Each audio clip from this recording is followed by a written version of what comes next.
How to add auto captions in Capcut. So all you have to do is to go directly to your Capcut application here, and you will see four different options below. You will see edit, template, inbox, and me.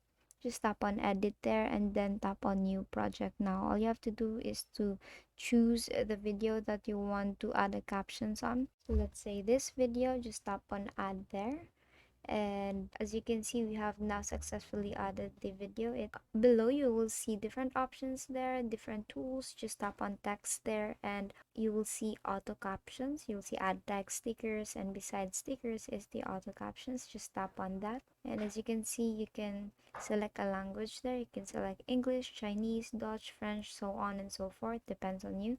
So the video is on English, so just tap on English there and just tap on start.